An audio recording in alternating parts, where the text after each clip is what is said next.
V5296, a helping hand with your land. Neil from Essex here, out to show you a cool piece of equipment that we can actually demo and get out in the snow today.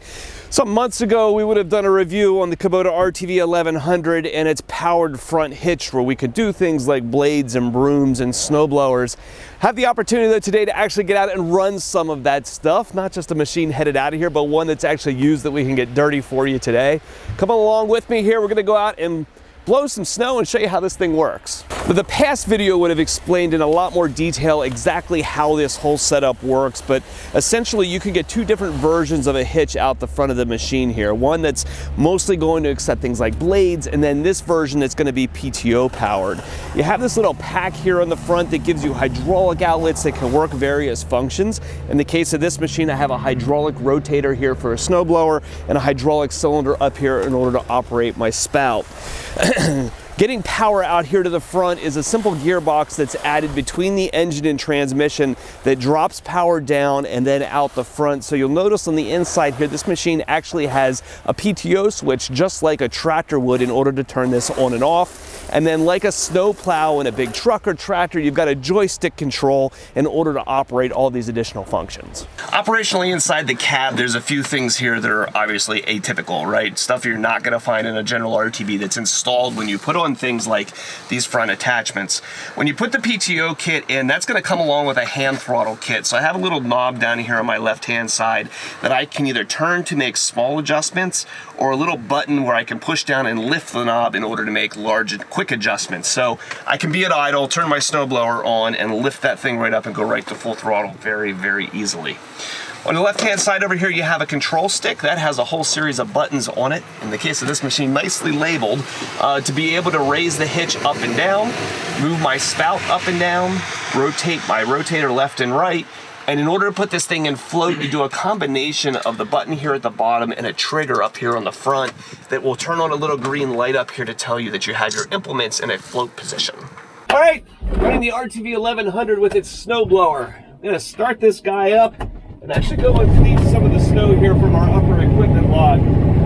There's a spot out here where we had these rows of machinery, and you know, normally we clear most of these lots and stuff with skid loaders and wheel loaders and stuff, but this is a spot that is hard to get in and get that piece of equipment in. You really, if you go into the blade, you end up pushing the snow back into the equipment that we're trying to display. And so with the snowblower here, I can drive forward with this thing and actually toss the snow out of the way.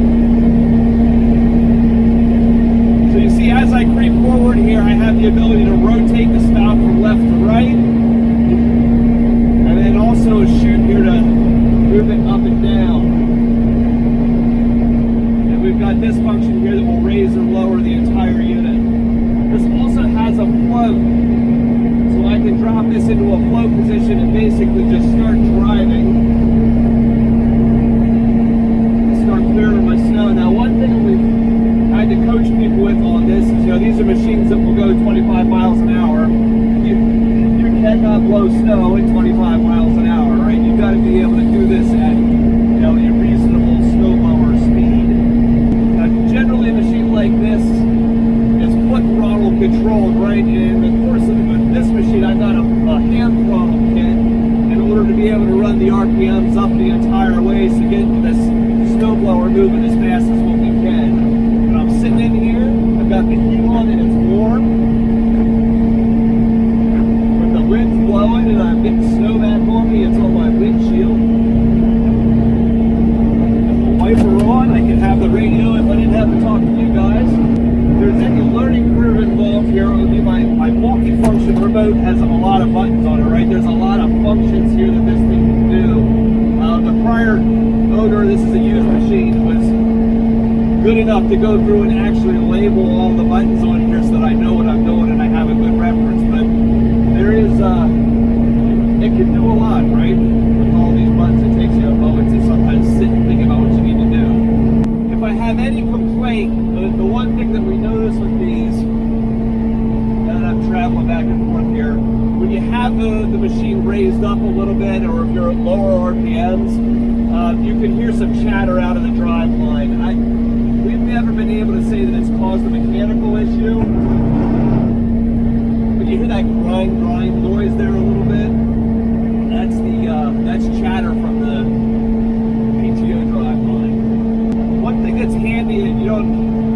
little things you pick up when you get the time to actually get out and run something like this that you may not notice when you look at a brochure, right? The visibility from in here is not too bad, but the blower is fairly tight and close to the machine, and there's little markers on the left and the right of the snowblower that are really useful. I actually kind of need those to be able to see where my cutting edge is at, as I'm scooting up against these tractors and stuff. It really helps me see what I'm doing. I think my favorite aspect of this thing is the ease that I can aim the rotator here. This is a pretty tricky area. I gotta watch where I'm throwing my snow, and this is much nicer than being able to having to use a hand crank or something like that. I can make really quick adjustments of where I'd like this thing to go. I get to this opening here, I can try to throw it back to the side. So one thing I definitely will pick up on with this, we gotta remember this is a 66-inch snowblower on a 23 horsepower machine, and I'm in about 4 to 5 inches of heavy slushy snow. So especially here on this road that I'm on now, the stuff's like really packed down. This is not like nice fluffy stuff that's going to give you a 50-foot rooster tail.